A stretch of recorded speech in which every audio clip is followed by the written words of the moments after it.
മനുഷ്യന് ആയുസ് നീണ്ടു കിട്ടണമെന്നൊരാഗ്രഹം എല്ലാവർക്കും ഉള്ളതാണ്. അതിനനുസരിച്ച് ഓരോ രാജ്യത്തും ഓരോ തരത്തിലുള്ള ചികിത്സാ രീതികൾ നടന്നു വരുന്നു.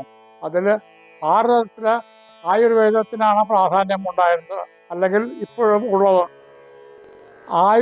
ആയുർവേദം എന്ന വാക്കുകൊണ്ട് തന്നെ അതിൻ്റെ ഉദ്ദേശം മനസ്സിലായി. ആയുസ്സിനെ പറ്റി അറിയുന്ന വേദം. വേദം എന്ന് പറഞ്ഞാൽ അറിവിൻ്റെ ഭണ്ഡാകാരം. അങ്ങനെ ആയുസ്സിനെ പറ്റി എല്ലാ വിവരണങ്ങളും ഉള്ളതായ ഒരു ശാസ്ത്രമാണ് ആയുർവേദം.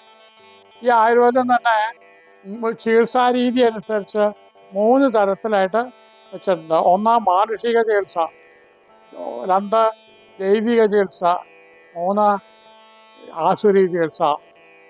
അതിൽ മരങ്ങളുടെ, ചെടികളുടെ എല്ലാം ഇലകൾ, വേരുകൾ, തൊലി, കായ ഇതെല്ലാം എടുത്ത് ചികിത്സിക്കുന്ന രീതിയാണ് മാനുഷിക ചികിത്സ.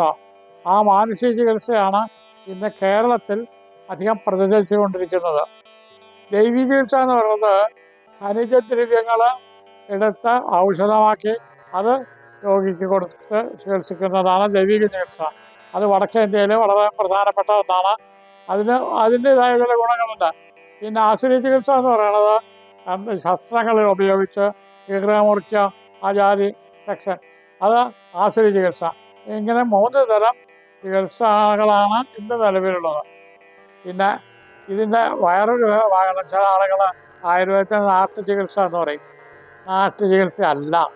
നാട്ടു ചികിത്സ എന്ന് പറയുന്നത് ഇതല്ല. അത് ഇതിൽ 2 തരത്തിൽ വരുന്ന, ഒന്ന് പരമ്പരയായിട്ട് അനുഭവത്തിൽ കൂടെ അനുഭവസിദ്ധമായിട്ടുള്ള മരുന്നുകൾ, അതൊരു വക. അതാണ് നാട്ടു ചികിത്സ. അതിപ്പോൾ ഉദാഹരണം പറയാച്ചാൽ ഇത് പറയുന്നതാണ്, വേട്ടാള തന്നോടും അരത്ത ചുക്കും ഒരലരച്ചതേക്കണം. ഇത് അനുഭവമാണ്. വേട്ടാളൻ്റെ കൂട് വേട്ടാളൻ തൻ കൂട് അരത്ത ചുക്കും മോരിലരച്ച് വേട്ട. അത് പരമ്പരയായിട്ടുള്ള അനുഭവം. ഇതിന് ശാസ്ത്രമൊന്നുമില്ല. അങ്ങനെ പരമ്പരയായിട്ട് അനുഭവത്തോടു കൂടി വരുന്ന ചികിത്സാ സമ്പ്രദായത്താണ് ശരിക്കും നാട്ടു ചികിത്സ എന്ന് പറയുന്നത്. ആളുകൾ തെറ്റി പറയാറുണ്ട്.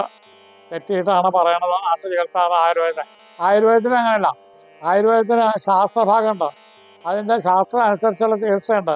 അപ്പോൾ ശാസ്ത്രമുണ്ട്, ചികിത്സയുണ്ട്. മറ്റതില്ല. അപ്പോൾ വീട്ടിലെ തള്ളാർ പറയും ചക്കയ്ക്ക് ചുക്ക്. ചക്ക കഴിച്ചുണ്ടാകുന്ന കേടിന് ചുക്ക് കഴിച്ചാൽ മതി. ചക്ക കഴിച്ചപ്പോൾ എന്തുകൊണ്ടാണ് കേടുണ്ടായത് തള്ളക്കറിയില്ല. ചുക്ക് കഴിച്ചപ്പോൾ എങ്ങനെ മാറി അത് അവർക്കറിയില്ല. കഴിച്ചാൽ മാറും എന്നുള്ളത് 100% അവർക്ക് ഉറപ്പാണ്.